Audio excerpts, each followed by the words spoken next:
За шинэ өглөөний мэндийг хүргэе. Дэлхийн монголчуудын хэмжээл радио 88.3-ын эрт тусвал нэг сонсон дэлхийд өнөөдөр нэвтрүүлэг эхэлж байна.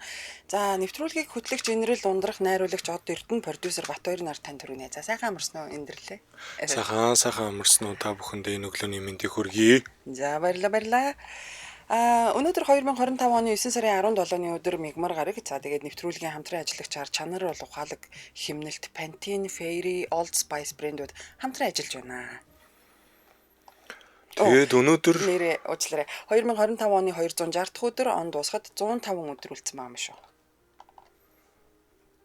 Тэгээ өнөөдрийн цаг агаар нь мэдээг хүргэе. Өнөөдөр 16 градус дулаантай байх юм байна. Цэлмэг нартай өдөр байх юм байна. Маргааш буюу Пүрэв гарагт 17 градус дулаахан байх юм байна. Бас цэлмэг өдөр байх юм байна.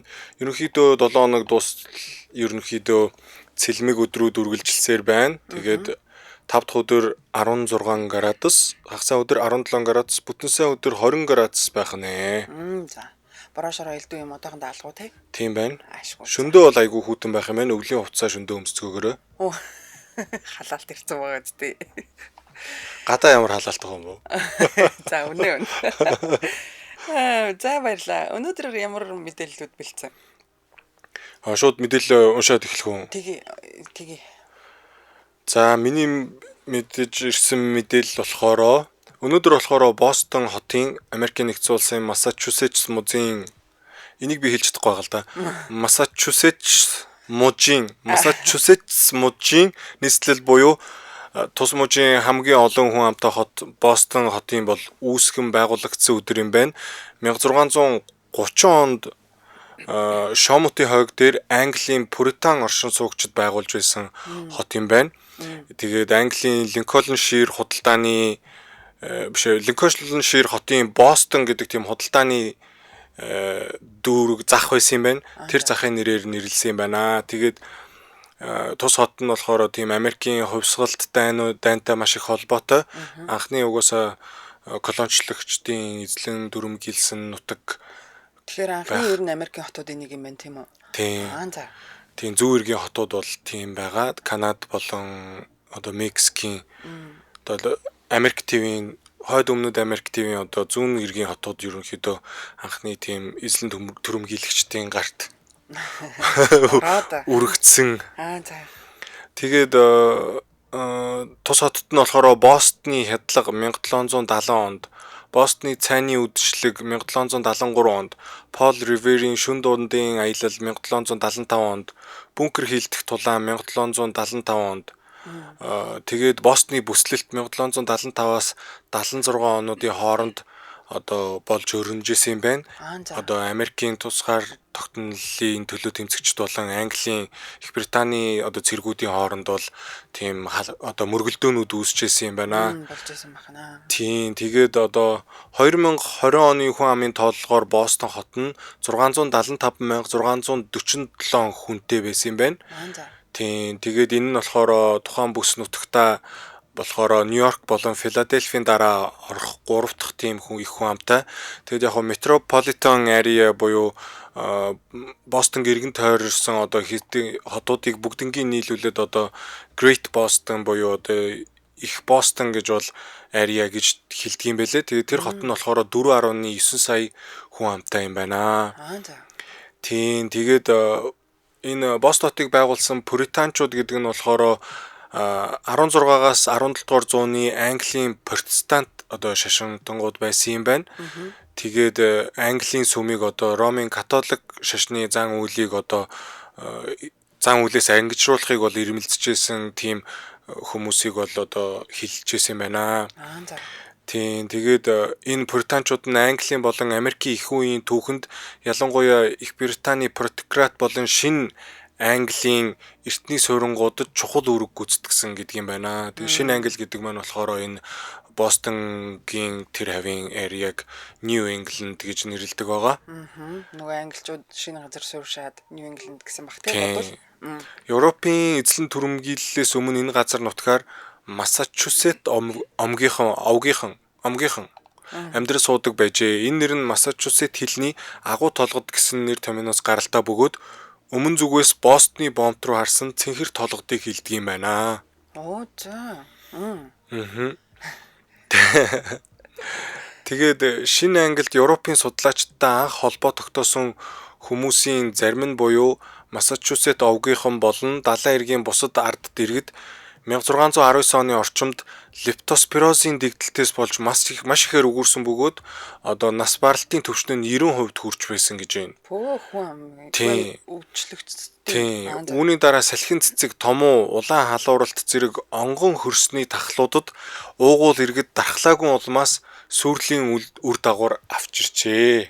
Тийм гэдэг шүү. Тийм, ер нь тэр одоо Их Британичууд болон Европчууд бол ирээд эдрийг бол ингээ буудаж муудаад бол халаад байсан юм бол байхгүй. Зүгээр тухайн иргэд маань болохоор энэ Их Британичуудаас ирж байгаа тэр ханиад буюу тийм ханиадны вирусэнд тийм өвчний вирусэнд анх удаага танилцаад ямар ч дархлаагүй улмаас ерөнхийдөө 90% нь бол устж үгүйрсэн гэсэн юм байна. Тийм. Тийм болохоор ерөнхийдөө би бол бүгднийг л буудаад байсан гэсэн чинь харин манай европчууд бол өвчөө авчирд өгсөн юм байлээ. Тэгээд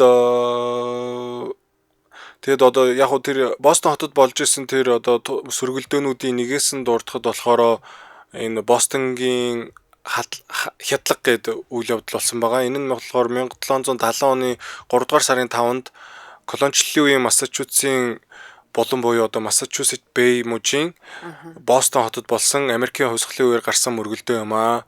Сөргөлдөөний үеэр Британий 9 цэрэг тэдний хил амаар дарамтлаж янз бүрийн зүйлс шидэж байсан 300-аас 400 орчим хүмүүс рүү гал нээж нэлээд хэдэн хүнийг бол буудаж алсан юм байна. Тэгээд энэ үйл явдлыг хойж мань Америкийн хувьсгал ба хувьсгал дайны үеэр тусгаар тогтнолын гол дэмжигч болсон Самуэль Адамс, Пол Ривер болон бусад тэргүүлэх орончид нар хядлага гэж тодорхойлсон. Их Британий цэргүүд 1768 оноос хойш Массачусетс Бэй мужийн титмээс Бэй мужид томилогдсон албан тушаалтнуудад дэмжлэг үзүүлэх Британий парламентаас хэрэгжүүлсэн олон нийт таалагдаагүй хууль тогтоомжийг хэрэгжүүлэх зорилгоор байрлаж байсан. Тийм 68 оноос хойш ерөнхийдөө бол байдал хурцтаад энэ ч бол цэргүүдээ Их Британичууд бол ихээр байршуулж эхэлсэн юм байна. Тийм Америк Их Британий тусгаар тогтносны дараа Бостон нь бомбт үйлдвэрлэлийн төв, боловсрол, соёлын төв зэрэг чухал үүргүүдийг гүйцэтгэсэн бөгөөд хот нь газар нутгийг дүүргэж хөрш зэрэгэлдэх хотуудыг өөртөө нэгтгэснээр анхны хойгоос гадна ихээхэн өргөжөж тэлсэн. Бостон хот Америкийн нэгдсэн улсад олон зүйлсийн анхдагч байсан нь анхны нийтийн цэцэрлэгт хүрээлэн буюу Бостон Common гэдэг газрыг 1634 онд анхны улсын сургуулийг Бостоны латин сургуулийг 1635 онд болон анхны метроны системийг бол 1897 онд бол Бостон хотод хийж байсан юм байлээ. Тэгээд өдгөө болохоор Бостон дээд боловсрол судалгааны чиглэлээр дэлхийд тэргүүлэгч болон гарч ирсэн бөгөөд 2023 оны байдлаар дэлхийн хамгийн том биотехнологийн төв болжээ. Тус хот нь шинжлэх ухааны судалгаа, хууль эрх зүй, анагаах ухаан, инженерчлэл, бизнесийн чиглэлээр үндэсний хэмжээнд тэргүүлдэг. Бараг 5000 гарааны компани тус хотод инновац, entrepreneurship болон хиймэл оюун ухааны чиглэлээр дэлхийд анхдагч гэж тооцогддог. Бостоны айл өрхүүд 2013 оны байдлаар улстай хамгийн өндөр одоо тийм буйны үйл ажиллагаа явуулдаг үзүүлэлтээрээ тийм ерөнхийдөө одоо их Африкийн хүүхдүүдийг их хоолдог. За өглөгч хүмүүс ахын за. Тийм тэгээд ерөнхийдөө тус хот маань тэгээд хөрөнгө оруулалт таталтаараа бол улстай бол тэргүүлдэг юм байна. За ингээд миний мэдээлэл дуслаа. Реклам зар сурчлагын маань цаг эхэллээ. За арай болоог байна байж. Болоог. За баярлалаа. Өнөөдөр Бостон хот байгуулагдсан өдөр юм байна те. Ер нь анхны Америкийн хотуудын нэг учраас ер нь жоохон юу байгаа хэл та. Анхны сургууль мургуулийн нэтрээгээд их гоё цэцэрлэг төрөлийн тэр байгуулагдсан гэлээ шүү дээ тий. За баярлалаа. Монголчууд ч бас Бостонд их байдаг бах. Надаа нэг юм мэдээлэл байна. За үүний дараа хоёулаа хамтран ажиллагчаа хөргөчээ тэгээд чи энэ мэдээлэл рүү дахиад оръё. За. За Өнөөдөр нөгөө нэг нуруугаараа нийлж төрсэн ихрүүдийг салгах мэс засал амжилттай болсон өдрийг нэ. Одоо бид нар бол Сиамын ихрүүд гэж яриад байдаг шүү дээ.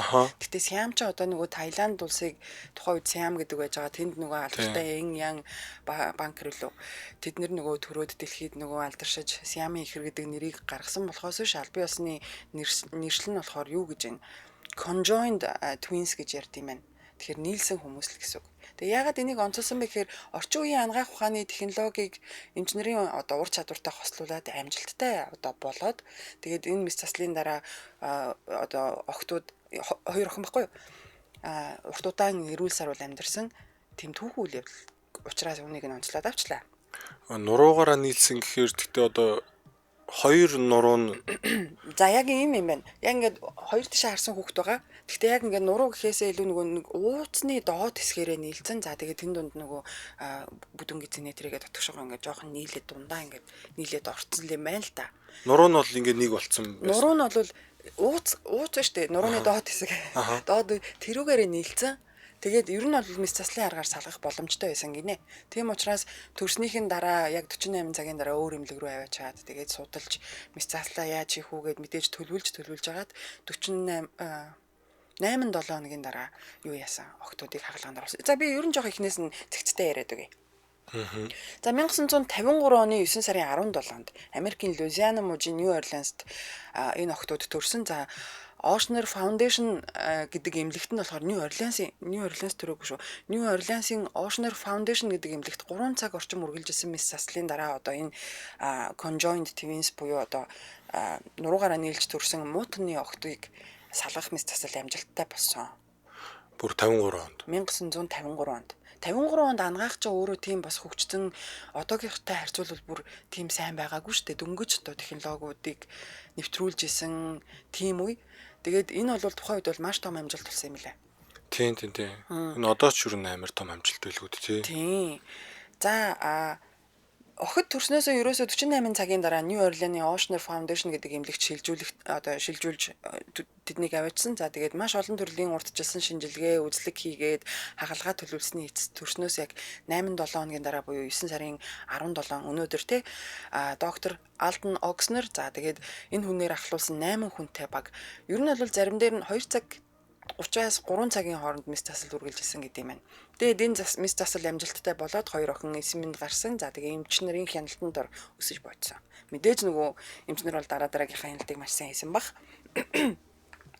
За яагаад энийг онцолж байгаа вэ гэхээр ер нь 50-аад оны ихэр орчин үеийн анагаахын салбар дөнгөж хөгжижсэн болохоор эмч нарын ур чадвар технологитой маш сайн хосолж чадсан. Тэгээд ирээдүйд энэ зэргийн одоо мэс заслыг амжилттай хийх боломжтой юм байна гэд эндээс маш олон одоо нөгөө судалгаа дээрээс нь нөгөө туршлага олж авч байгаа шүү дээ. Тэгэхээр дараагийнхаа ихрүүдийг бас салгаж болох юм байна. За тэгээд мөн нөгөө нурууны энэ үеийг одоо салгах юм бол дараагийн одоо тэр хүн амьд мэнд гарах боломжтой байна. Ингэж нөх боломжтой байна гэд ангаахт одоо маш том нээлт болсон гэх юм уу? Тийм юм байна. За ингээд охид хагалгааны дараа 1 оны төрсөн өдөр болсон. За тэгэнгүүт энэ чинь нөгөө Лафет гэдэг хотод мэндэлсэн байхгүй юу? Тэгээд Лафет хотын өдөр тутмын сонирн болох Лафет Daily Advertiser-аас очиод бүр сурвалжлага хийсэн. Яг ингээд төрсөн өдөр дээр нь очиод энэ охид яаж байна? Сайн байна уу гэд. Хотын иргэд бол охидыг угаасаа төрсөн болохоор маш алдартай байгаа шүү дээ. Тэгээ ер нь их олон хүн сонирхож байсан. За тэгээ охидын тухай мэдээлэл үүнээс хойш бол нэг их гараагүй дахиж. За гэхдээ ер нь бол яг тэр сонинд юу гэж утсан бэ гэхээр хэдийгээр охид төрөөд 1 жил амьдарсан хугацааныхаа ихэнхийг одоо эмнэлэгт өнгөрүүлсэн боловч эрүүл чирэг өсөж торинж байна. Одоо бол гэртээ гарцсан байна. 1 насныхаа ойг тэмдэглэж байна. За төрсөн өдрөөрөө хоёулаа цагаан торгон цагтай цэнхэр дайшин зар ижилсэд гойцсон байна. Ээж аав хоёрынх нь хэлснээр ихрүүд бол ер нь хоорондоо маш төстэй зан чанартай. Тэгээд хараахан хөлд орж амжааг байгаа. Гэхдээ ер нь өдөр тутам хэрэгэлдэг үгнүүдтэй болсон. Тэгээд тэд нар нь бол мэдээж 1 настай хүүхд учраас тийм тод томрон үгтэй бол байгаагүй одоо ээж мама папа тэ даав ч юм уу маа ч юм уу нэг жоохон түүлээд хэлдэг болсон байна гэд өхөөрдөж бас бичсэн байлаа.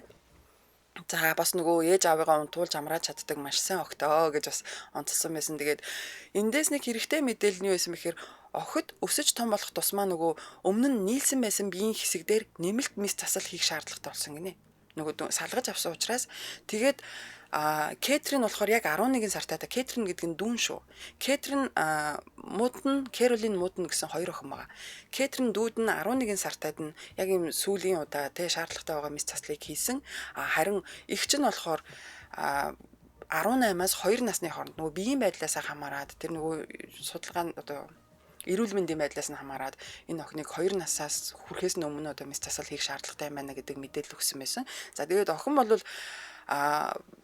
дүүн болохоор 8.2 кг жинтэй одоо нэг ойтой хүүхэдтэй. Гэхдээ яг нөгөө мэс засалд орсон болохоор эгчээсээ нэг 2 кг-аар арай жоохон хөнгөн байна. Эгч нь болохоор 10 кг жинтэй бас эрүүл саруу сайхан байна гэж хэлсэн. За ер нь Кэролинд хийх мэс засал нь биеийн байдлаас нь хамаараа жоохон төвөгтэй байсан. Тэгээд арай удаан хугацаанд үргэлжлэх учраас туршил одоо сайн судлах хэрэгтэй байна гэж бичсэн байсан. За охтын аав нь болохоор Артур Мутон гэдэг хүн 35 настайдаа одоо ихэр охтоо угтаж авсан. Ээж нь болохоор Stella Rose гэдэг эмэгтэй байгаа.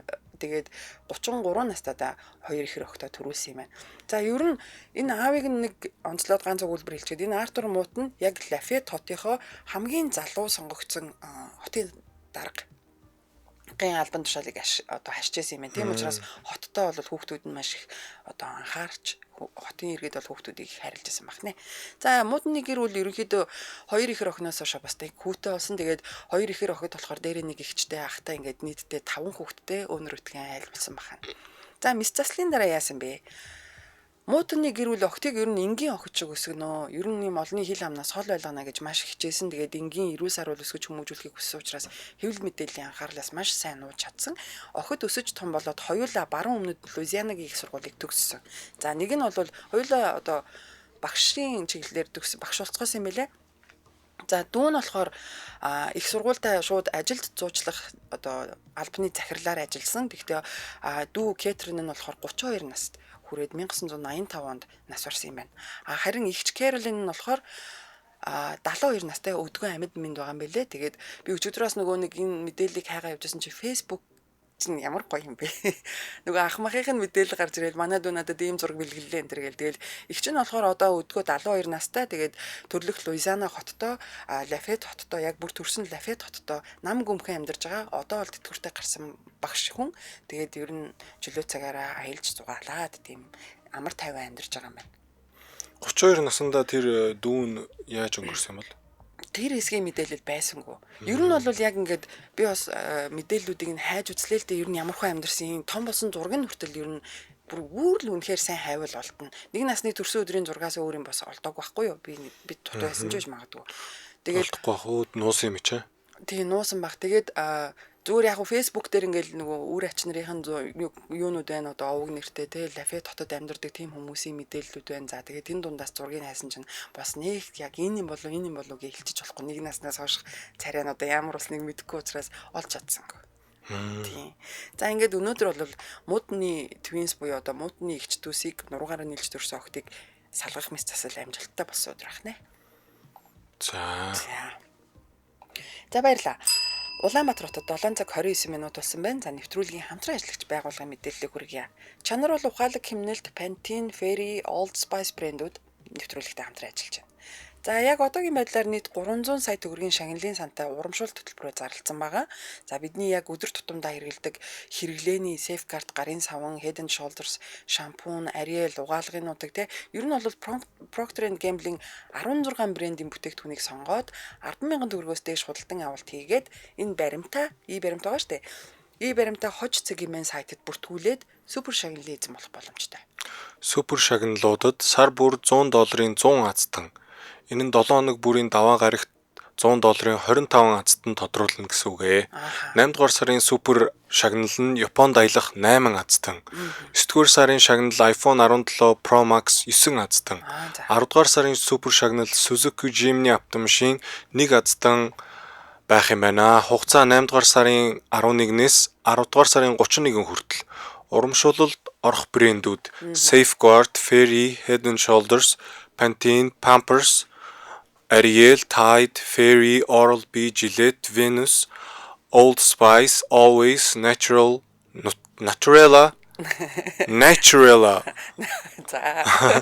Discreet, Pro Series, Herbal Essences гэх мэт брэндүүд оролцох юм байна. За ер нь бол баримт гарч байгаа бүх дэлгүүрүүдээс эдгээр бүтээгдэхүүнийг авч болно. За тэгээд Tech-Cegmen гэдэг сайтаас бүр гэртээ хургуулээд авах боломжтой. Одоо ажлаас болоод гарч орж чадахгүй байгаа хүмүүс байвал за авсан баримтаа хамгийн гол нь Tech-Cegmen сайтад бүртгүүлнэ. За ерөнхийдөө 8 сарын азтнууд нь 9 сарын 1-нд тодорсон байх ёстой. 9 сарын азтнууд 10 сарын 1-нд 20 цагаас Central TV-гээр одоо шууд дамжуулалт явнаа. Тэгэхээр танд амжилт хүсье. Та нэгэн өдөр тутам хэрэглэдэг бүтээгдэхүүнүүдээ аваад энэ урамшуулалд оролцоорой. Аз таныг ивэг тэгээд Suzuki Jimny автомашин ч юм уу эсвэл iPhone 17-тай болчвол яана уу? Тийм 9-р сарын аздангуудад маань 9 ширхэг iPhone 17 Pro Max байгаа шүү. Тийм штэ өндөр боломж. Энэ бүтээгдэхүүнүүдээс одоо хамгийн хямдхан нь аль нь вэ? Safeguard. 10,000 төгрөгөөс дээш худалдаа авалт. Үгүй энэ хараач тэ зүгээр ингээ фэйри ч юм уу зүгээр шампунаа авчихад л тэгээд орчгороо годтэй. За хаяг ч явахтай Tech-Cegmen сайтаар хургуулээд авах боломжтой. За тэгээ ананго Facebook хуудасаас бас илүү дэлгэрэнгүй мэдээлэл авч болно. За тэгээ ер нь бол авсан баримтаа Tech-Cegmen бүртгүүлээрэ. Утасны дугаар нь 77 73 32 33 гэсэн дугаараа 77 73 32 33. Нэвтрүүлгийн хамтран ажиллагчаар чанар бол ухаалаг хэмнэлт Pantene, Fairy, Old Spice брэндүүд хамтран ажиллаж байна. Баярлалаа. За чиний мэдээлэл рүү орох уу? За дараагийн маань хүн бол их сонирхолтой хүн байгаа. Энэ хүн маань болохоор өнөөдөр төрсөн юм байна. Александр Андреевич Александров гэд ерөнхийдөө Орос хүн юм байна тий. Орос хүн байгаа. Тэгээ 1783 оны 9-р сарын 17-нд төрсөн юм байна. Төрсөн нэр нь болохоор Надежда Андреевна Дурова гэдэг нэртэй юм байна. Наполеоны Александр гэж хэлээг юм уу? Александр энэ болохоор айгүй их сонирхолтой түүх. За. Тэгээд бас их тухайн үедээ их орчин үеийн түүх байсан баха. Шинэлэг зүйл байсан баха. Тэгээд Надежда Андреевна Дурова нь болохоор Наполеоны дайнд оролцсон Оросын морин цэрэг зохиолч юм аа. Александровыг төрөхөд эмэгтэй хүнээр тэмдэглэсэн боловч насанд хүрсэн амьдралынхаа туршид эрэгтэй хүний амьдралаар амьдарсан. 1700-аад он шүү дээ тий. 1783 тийм. Тэгээ бараг 1800 па. Тийм. 23 настайдаа Александров Грээсэд зугтаж эрэгтэй цэргийн хувцас өмсөж Александр Соколов нэрийг зүүж Ухлаан морин цэргийн ангид илсэн орсон. Тэрээр 1806-аас 1816 хүртэл албааж эр зоригийн төлөө Гиген Жоржийн одонг бол хүртэж байсан юм байна. Үүргээ гүйцэтгэснийхээ дараа тэрээр Орос хэл дээрх хамгийн эртний намтар зохиолуудын нэг болох Александровын тэмдэглэл нэртэй дурсамж номоо хэвлүүлж байжээ. Тэгээд тус номыг нь болохоор хэвлэн нийтлэгчид болохоор гарчгийг нь бол солиод дараа нь бол хэвлүүлсэн юм байлээ. Тийм. Түүхчид түүнийг дайны үеийн загалмаа өмссөн эмэгтэй гэж үздэг байсан бол орчин үеийн хэдийн эрдэмтэд түүнийг трансгендер хүн гэж тодорхойлсон байдгаа. Трансгендер чинь гэхдээ миний бодлоор хүүсээ солиулаад бүр месажлбар хийлгээд дараа нь юу яадаг тий. Энэ одоо баг нөгөө Transformers гэд. Трансформатор Transformers гэд. За. Нөгөө Канчата юу л нэг тийм дуучин байдаг штэ сахалтай гэсэн мөртлөө дайшинс машин өмсөд идэг. Орос юм уу тий? Үгүй тэр Европын нэг эмэгтэй гэхдээ Орос биш баха. Үгүй мэдгүй байж ч магадгүй. Ямар ч гэсэн ингээд айгуу гоё урт төстэй. Гэхдээ сахалтай тэгээ айгуу гоё дайшинс машин өмсөд нүүр мөрөө бод. Ромania Болгар ч үл Албан Ер нь санаанд ч орж гинөө тий. Тэр хавцаа тэр чинь нэг нэлээд алдартай шүү дээ тий. Тэр хүн чинь хүүсээ солиулаагүй байх. Гэхдээ ийм хүмүүсийг нэг юу гэдэг юм аа өөрөөр нэг нэрлээд идэв. Тиймэрхүү анхны тийм хүн байсан юм шиг шүү дээ тий. Анхны ч яг ер нь алдартай орсон хүн юм шиг байна тий. Гэхдээ яг энэ айгуу сонио. Тэгээд Александр Андреевич Александров нь 1883 төржээ. Оросын хошуучийн гэр бүл төржээ гэж байгаа юм. Тэгэхээр энэ болохоор цэргийн гэр бүл төрсөн.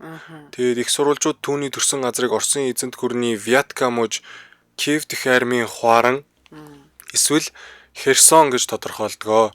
Түүний ээж Полтава Чинэлэг газрын эзэдийн гэр бүлээс гаралтай бөгөөд эцгийнхээ хүслийн эсрэг Афтан гэрэлсэн гэж байна. Александров хэлснээр түүний ээж хүүтэй болохыг чин сэтгэлээсээ хүсч байсан бөгөөд оронд нь охинтой болохоос ихэд шаналсан байна. Тэгвэл нэх бараг бас хайрлж өсгөөг юм шүү. Жохон чангал байсан бах тий. Тэр нялх хүүхдээ шүнжин уйлсанд нь уурлан түүнийг хөдөлж буй тэрэгний цонхноос шидэж түүнийг алхашаахсан үйл явдлыг дүрцэлжээ. Юу ямар эмэр ээж вэ? Тийм тухайн үед ч тэгээд бас нэг тийм хүүхдийн эрх мэрх гэд тийм сүртэй байгаагүй юм шиг байлаа шүү дээ. Гэтэ өөрөөсөө гарсан хүүхдээ ямар муухай харгас ээж вэ тий. Харин тэгээ үүний дараа аав нь түүнийг цэргүүдийнхээ асрамжид өсгөжээ. Александров хүүхэд байхдаа маршийн энгийн командуудыг сурсан бөгөөд сумгүй буун түүний дуртай тоглоом байсан байна. Тэг энэ хүүхдэл юм. Аав нь одоо ер нь тэгээд юм хугарсан сэлмээр тоглодог. Тэгээд ер нь багт байхдаа юм дийлдэшгүй гэж үздэг азаргыг нь хүртэл тийм сургачсан байсан нь гэр бүлийнхнийг нь гайхширлыг төрүүлж исэн гэж байгаа. Тийм охин хүүхэд. Тэгээд 1801 он тэрээр Сарапулын шүүгч Василий Стефанович Чернов хэмээх өөрөөсөө 7 насаар ах хүнтэй гэрлсэн. Тэрээр 1803 оны 1-р сарын 4-нд Черновын хүүг төрүүлжээ. За 1806 оны 9-р сарын 17-нд буюу хүүгээ төрүүлснээс 3 жилийн дараа Александров казакуудын дүрмд хувцс өмсөж гэрээсээ зугтаж Польшийн ухлаан ангид элсэж өөрийгөө Александр Соколов хэмээх язгууртан гэж танилцуулсан. Александр Соколовын хувьд тэрээр 1806-аас 1807 оны Прүс руу дайрсан Оросын байлдааны ажиллагаанд оролцсон. Тэрээр хоёр тулалдааны үеэр Оросын хоёр цэргийн амийг бол аварч байсан юм байна. За гавьяатай байна. Тийм эхнийх нь байлдаанд мориноосоо унж бэрцсэн цэрэгт тусалцаа үзүүлж исэн. Тэгээ Александр хүчтэй галын байлдааны дунд анхны тусламж үзүүлж айрам тэднийг ухран тойрох үед түүнийг аюулгүй газар аваачсан гэж байгаа. Тэгээ хоёр дахь нь болохоор мориноосоо унсан ч гимтээгүй тийм офицер байсан юм бэлээ. Тэгээд 3 Францын морьтой цэрэг бол түүн рүү дайрч ирэхэд тэр болохоор морьтой жадтай тэгээ өөдөөс нь байлдаад аварсан юм байна. Тийм аварсан юм бэлээ. Тийм. Тэгээд энэ хүү үйл явдал нь болохоор Оросын цаар нэг хааны чихэнд хүрснээр түүнд бол цол хэрэгмгийг олгосон. За гавьяаг нь үлээд тэ. Тийм. Тэгэд гэр бүлийнхэндээ захиа бичсэн. Тэгээ гэр бүлийнх нь бол хайгаад бол аргаа бараад байсан.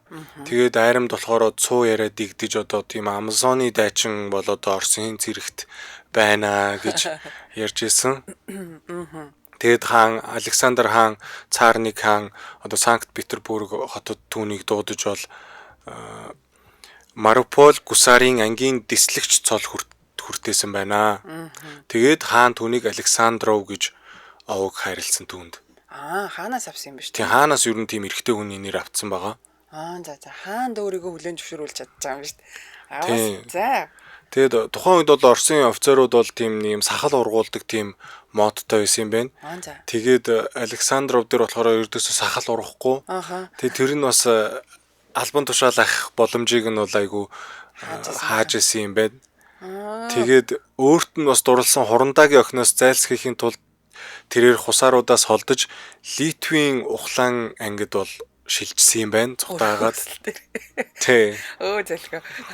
Тэгэд 1812 онд Наполеон Орос руу довтлох үеэр тэрээр дахин тулалдаанд оролцсон.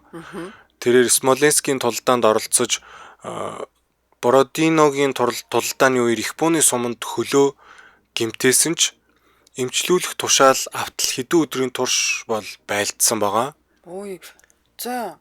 Тушаал ирэхгүй бол тэгээ эмчилгээ авахгүй байгалах юм байна тий. Тийм ер нь бол тэгэл байлдах гэж төрсөн л хүн юм шиг байгаа. Тэрээр 1816 онд Айрамаас Ахмад дислэгч дүүцэх штаб морины мастер цолтоогоор тэтгэврт гарсан. Тэгэд 20 жилийн дараа Александров зохиолч Александр Сергеевич Пушкинтэй уулзсан. Ер нь бол тэгэл бахан Александр руу хоорондоо уулзсаар байгаа л таарсан. Александр руу айрамд албахаасан тухай тэмдэглэл хөдөлж байсныг мэдээд Пушкин түүнийг дурсамж болгон хэвлүүлэхийг уриалсан. Александр бага насныхаа тухай мэдээллийг нэмж насаа 7 жилээр тохируулж гэрэлтийн талаараа ердөөсөө дурдаагүй. За нөгөө хүүхэд төрүүлснээж яриаг үзсэн. Тэр үүнийг Александровын тэмдэглэл гэж нийтлэхийг хүссэн боловч Пушкин 1836 онд түүний зөвшөөрлгүйгээр нэрийг нь Надежда Андреевна Дуровын тэмдэглэл болгон өөрчилсөн. Тэгэд үүнд игдүүцсэн Александров хүндэт ноён Александр Сергеевич миний өмнөх үгэнд таны нэрлсэн нэр миний сэтгэлийг зовоож байна.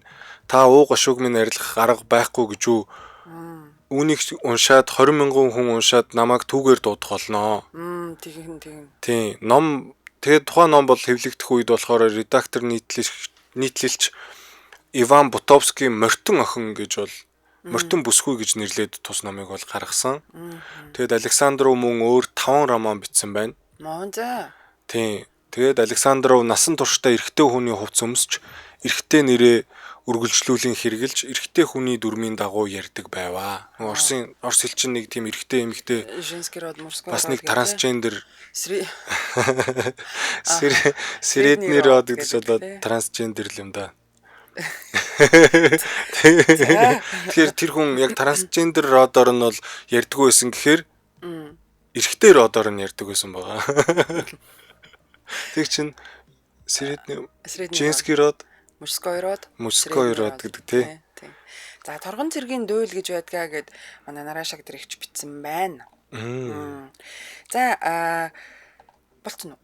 Тэрээр 1866 оны 3 дугаар сарын 21-нд Ялабуга хотод нас барж цэргийн хүндэтгэлтэйгээр оршуулгдсан. Түүний хүү Иван Дуров 10 жилийн өмнө буюу 1856 онд нас оржээ. Ээжээс юм. Тийм хүнч гэхдээ бас 53 наснда нас орсон юм шүү дээ. 1803 онд төрсөн. Тийм байна. За. Өөрөө бол нэг 70 гараал явсан юм байна да. Тийм байна. Ер нь гэхдээ цэргийн амьдрал нөгөө багаасаа цэргүүдийн дунд өссөн болохоор ер нь нэг тийм айран байлдаан талдаа илүү мэдлэгтэй болсон бах те. Ер нь нэг хүмүүжл одоо тэр дундаас сурсараад ээж нь нөгөө хүүтэй болохыг хүсэнгуудаа охинтой болчингуудаа тэрийгэ жоохон ингээ гадуурхаад охиноо гадуурхаад тэгээ охин нь одоо аавынхаа цэргийн анги дээр өссөн гингууд охин нь ягу бодчихлоо л да.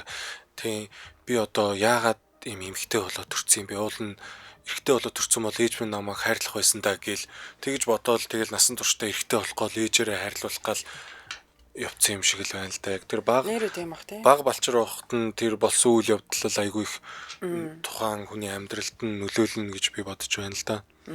Миний бодол чинь ямар ч хамаа байхгүй. За баярлалаа.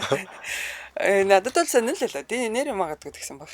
Сонирхолтой мэдээлэл өглөө 1700 оны бас сонин хүн байла. Энд төр завсарлаад нэвтрүүлгийн дэмжин ажиллагчаа танилцуулъя. За манай нэвтрүүлэгтээ жинхэнэ эрх чөлөөний бэлэг тэмдэг Jeep Wrangler хамтран ажиллаж байна. 2024 оны загвар нь 229 сая. 2025 оны загвар нь 250 сая төгрөгөөр маш цоон тоогоор үлдлээ.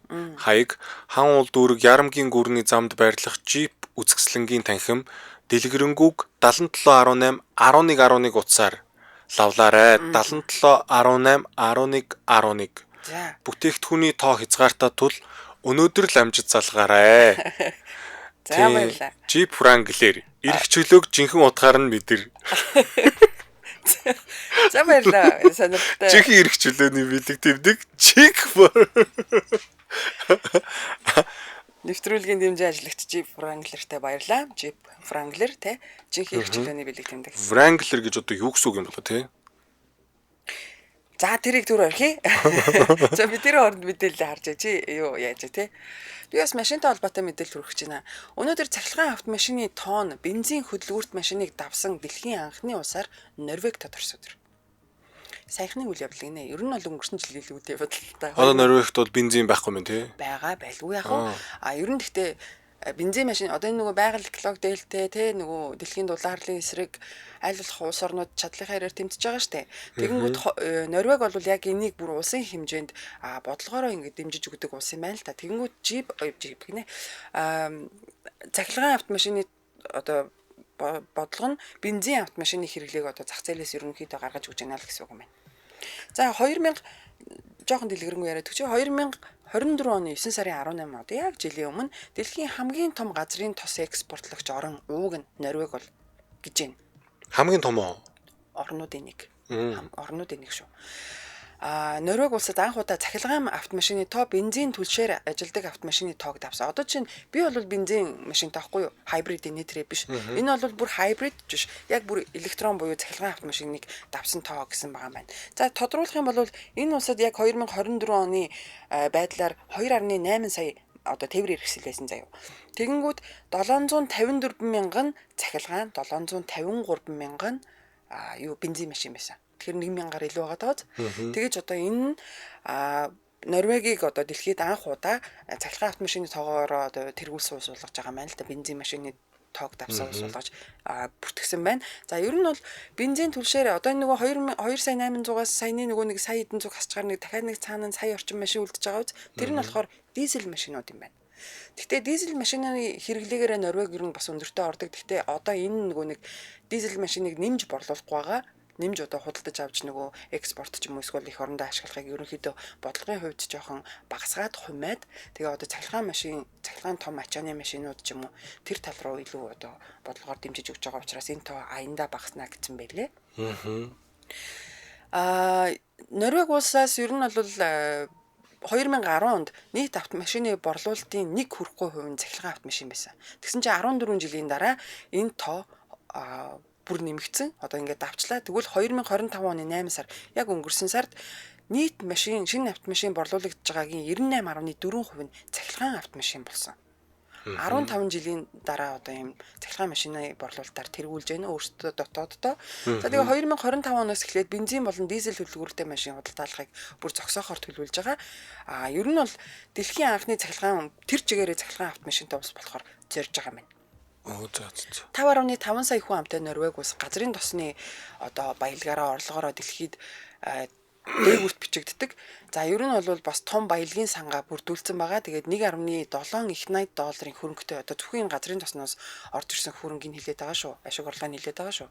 Газрын тос байгалийн асар их нөөцтэй ч гэсэн байгаль дээлтэй тээврийн хэрэгслийг ард түмэндээ хэрэглэхийг уриалж байгаа. Ер нь улсдаа ч гэсэн хэрэглэхийг дэмжиж байгаа. Тэгээд хэрэглээг нэмэгдүүлэхийн тулд цахилгаан машинтай болоод зогсоолд нэгдүгээрт үнэгүй байршил.